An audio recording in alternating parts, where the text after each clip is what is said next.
మన Indian cinema యొక్క దిగ్గజ మ్యూజిక్ డైరెక్టర్ ఏఆర్ రెహమాన్ హాస్పిటల్లో జాయిన్ కావడం జరిగింది. సో ఎప్పుడైతే ఈ న్యూస్ బయటకు వచ్చిందో అప్పటి నుంచి కూడా తన ఫ్యాన్స్ అందరూ కూడా ఆందోళన పడుతున్నారు.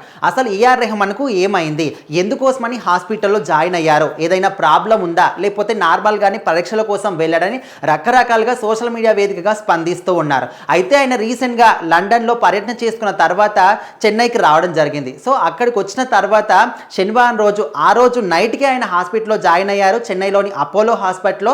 మరుసటి రోజు మాత్రం ఈ న్యూస్ బయటకు వచ్చింది. సో తనని చూడడానికి వాళ్ళ సోదరి కూడా వీళ్ళందరూ కూడా రావడం జరిగింది. సో మీడియాతో మాట్లాడుతున్నప్పుడు వాళ్ళు ఏం చెప్పారంటే ఆయనకి ఏమీ కాలేదు, ప్రజెంట్ అయితే బాగానే ఉన్నారు, ఎవరు కూడా కంగారు పడకండి అనే విధంగా మీడియా ముందు కూడా చెప్పడం జరిగింది. సో అసలు ఆయనకి ఏం జరిగిందంటే రెస్ట్ లేకుండా ప్రయాణాలన్నీ కూడా చేయడం వల్ల కొంచెం అస్వస్థత గురయ్యాడు. అందుకోసమని ఆయనకి ఎలాంటి ప్రాబ్లం కూడా లేదు, కొంచెం డీహైడ్రేషన్ అయింది. అదేవిధంగా బాడీ చెకప్ కోసం మాత్రం ఆయన హాస్పిటల్లో జాయిన్ అయ్యారు. అంతకు మించి ఇంకెలాంటి ప్రాబ్లం కూడా లేదు అనే విధంగా వాళ్ళు మాత్రం క్లారిటీ ఇచ్చారు. సో అప్పుడు ఆయన ఫ్యాన్స్ అందరూ కూడా కొంత మేరకు ఊపిరి పీల్చుకున్నారని చెప్పుకోవచ్చు. సో ఈ సంఘటనకి స్పందిస్తూ ఆయన భార్య కూడా సోషల్ మీడియా వేదికగా స్పందించడం జరిగింది. సో ఎట్లా అంటే చాలా మంది కూడా వీళ్ళిద్దరు విడిపోయారు, విడాకులు తీసుకున్నారు, రకరకాలుగా కూడా మాట్లాడుతున్నారు. అలాంటిది ఏమీ కూడా లేదు, జస్ట్ మా ఇద్దరికి కూడా, నాకు కూడా కొంచెం ఆరోగ్యం బాగోలేదు, అనారోగ్యం కారణం వల్లనే మేము కొంచెం దూరంగా ఉంటున్నాము, కానీ విడాకులు మాత్రం ఇప్పటి కూడా మేము తీసుకోలేదు, ఆయన ఎప్పటికి కూడా ఆరోగ్యంగానే ఉండాలని నేను కూడా కోరుకుంటున్నాను ఆ దేవుని అనే విధంగా తను కూడా చెప్పడం జరిగింది.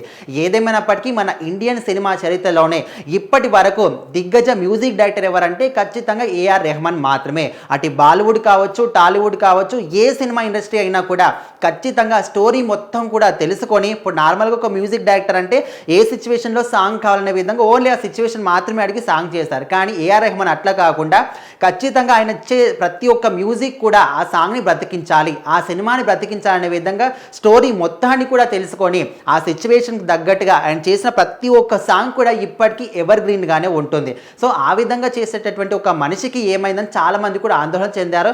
సో మొత్తానికైతే ఆయనకు మాత్రం ఏమీ కాలేదు, ప్రజెంట్ అయితే బాగానే ఉన్నారు. జస్ట్ ఆయన అలసిపోవడం వల్ల ఆ విధంగా కొంచెం డీహైడ్రేషన్ అవ్వడం, రెస్ట్ లేకుండా ప్రయాణాలు చేయడం వల్ల కొంతమేరకు అస్వస్థత గురయ్యాడు. కాబట్టి కంప్లీట్ బాడీ చెకప్ కోసం ఆయన హాస్పిటల్లో జాయిన్ అయ్యారు. అంతకు మించి ఇంకేమీ కూడా లేదు.